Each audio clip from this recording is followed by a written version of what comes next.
Hi, sweeties. How are you doing? Welcome to Cimnanya on Sim, and thank you all so much for all the love and support. Hope you all are doing great. So I thought by now, a lot of things might have subsided and the rest of it, but it looks like as the day goes by, some people think it's also an avenue to come out and be rude and at the same time disrespectful to somebody, right? It really doesn't make any sense because I mean, seeing a full-grown woman come out to say some certain things about somebody, especially online, is in kind of not classy. When they say not demure, it's really not very cool, right? So this woman, it's really crazy how some people till this very moment they think that Kamala Harris cheated during the debate, and I am asking, why would you people think that? You know, this woman has been in this system for how many years? She knows her left from her right. So she naturally cooked Donald Trump, right? In every way. And some people still think that Donald Trump won, which is okay. If you all think your favorite won, that is absolutely good. I do not have problem with that. But what I have problem with is coming online to see full grown women or woman come out online to say some rude things about somebody. It's giving coon because it's only a coon or somebody that want to tap dance around, especially as a black woman. There are the people that do something like this, and I think we really do need to know what we are doing. Let's get into. Dear Kamala fucking Harris, let me get this straight. You had 1,329 days, 31,896 hours, and over a million minutes to make it right with the American people, and you did absolutely nothing but let illegal criminals into our country and take over our apartments that we work over 70 hours a week to pay for. Once Donald Trump told you you had the ability to go to the border and shut everything down, and you stood there with that sinister smile and grin on your face, it told me everything I needed to know about you. Because, what is funny? The American people can't even afford bacon and eggs, yet you sitting there smiling and laughing every chance you get. And don't think we ain't see that microphone in your ear, because we already know every time somebody asks you a question, all you do is laugh and grin your way out of it.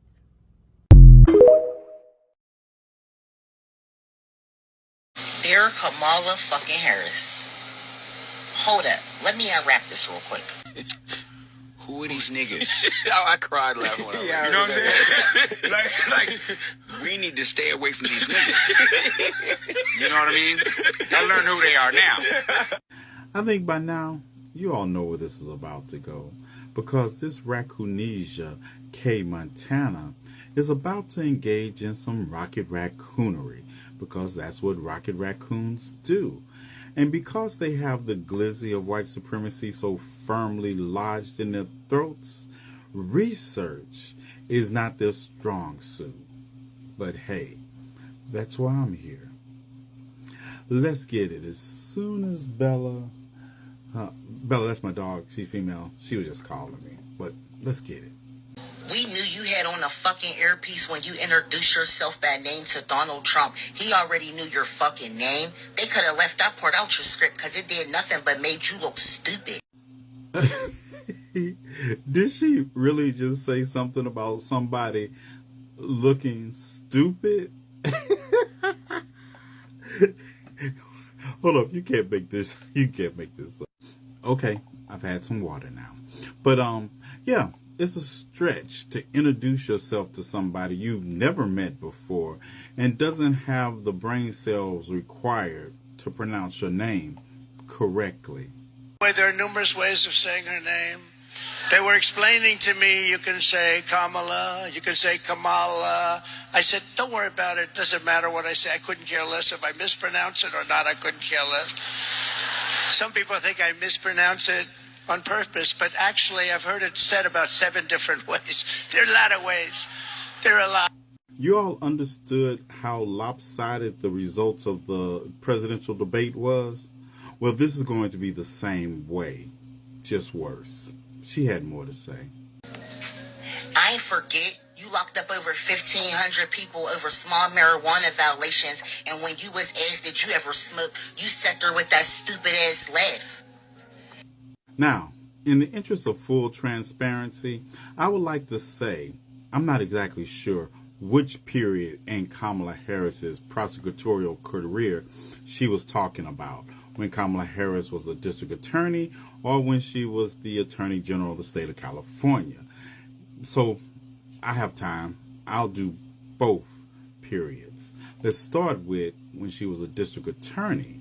Now, when Kamala Harris was the district attorney of San Francisco, she oversaw more than 1,900 marijuana convictions in San Francisco, which is slightly higher than the previous administration. Now, if Rocket Raccoon spent more time researching than they did swallowing the glizzy of white supremacy, they would know that from former lawyers in Harris's office and defense attorneys who worked on drug cases say most defendants arrested in low-level pot possession were never locked up. And only a few dozen people were sent to state prison for marijuana convictions under Harris's tenure. And it works out to be about 45 out of those 1,900.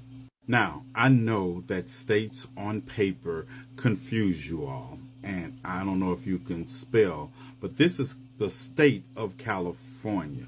And when Kamala Harris was the Attorney General of the state of California, about 2,000 people were jailed for marijuana-related offenses, but that's for the entire state of California. And most of these were prosecuted by independent elected county district attorneys. And the majority of those cases resulted, and wait for it, no incarceration time.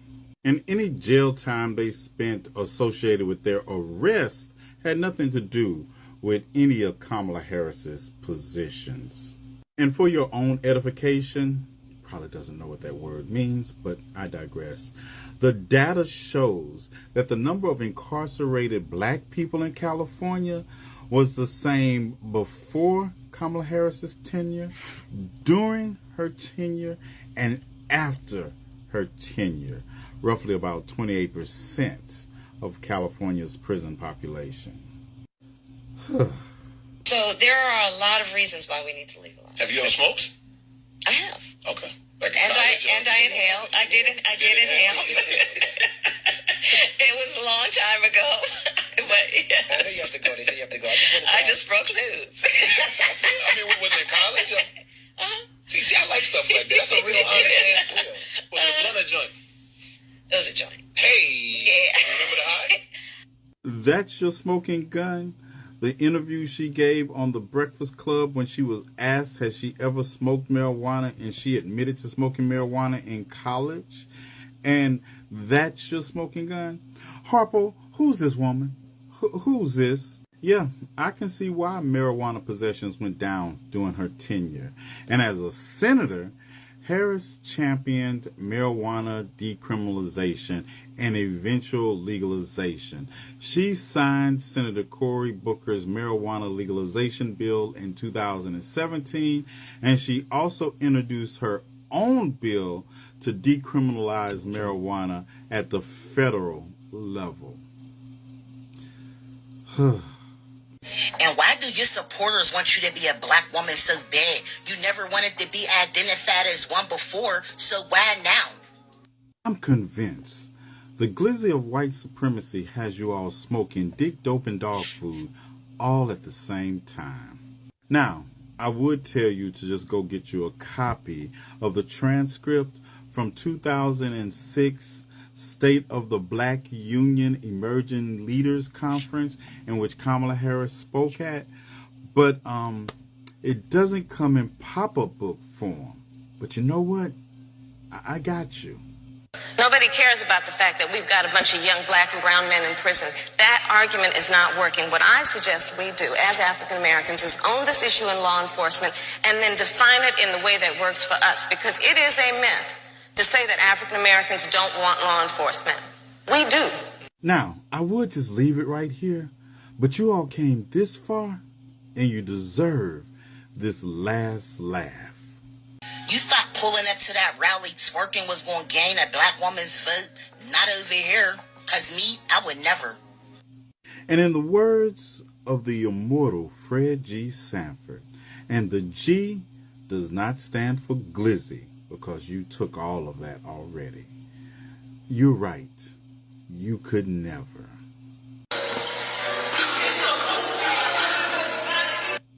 I have a genuine question for the Trumpster fires. Why are you so afraid to get what you need in life from a woman? Why? Especially a woman of color. You realize you wouldn't exist without a woman.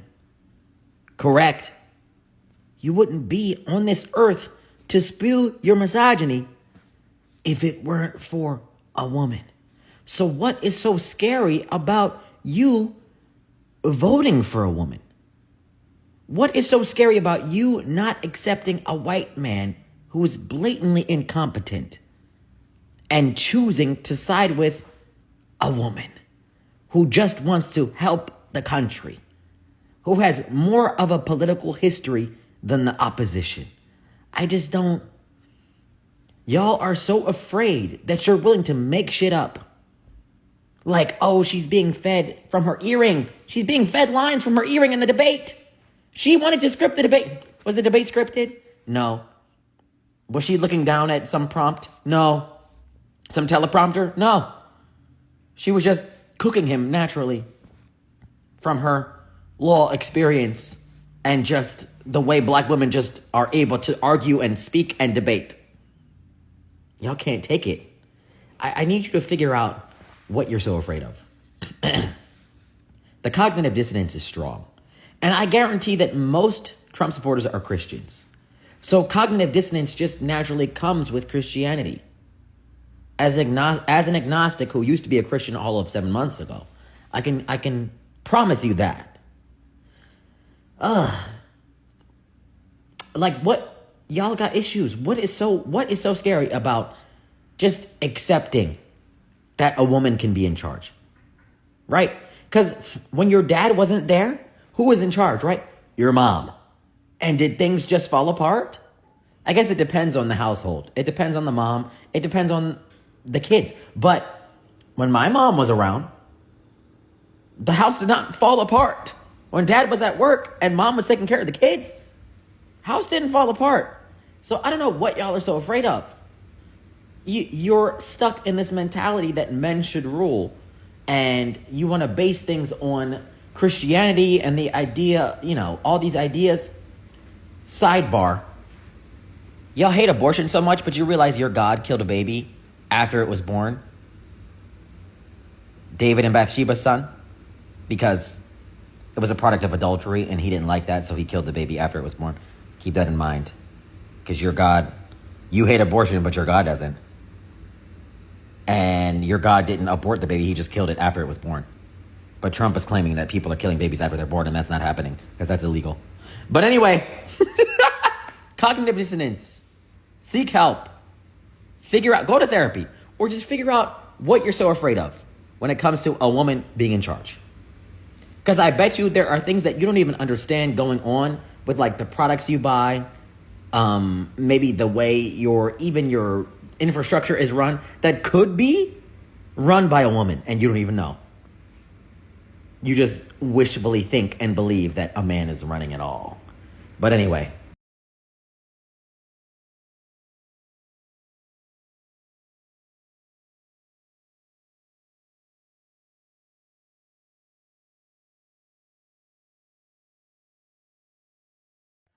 So this is all I got from this video, and you all already can see that the people are natural coons, because it's really crazy how people come out on the internet. I know debate has come and gone, and like it's been how many days, but some people do not, like they still feel like, whatever that happened, that Trump won. And I saw some people also saying that in the comment section, and I asked them, maybe we have different televisions, or maybe something is wrong with you.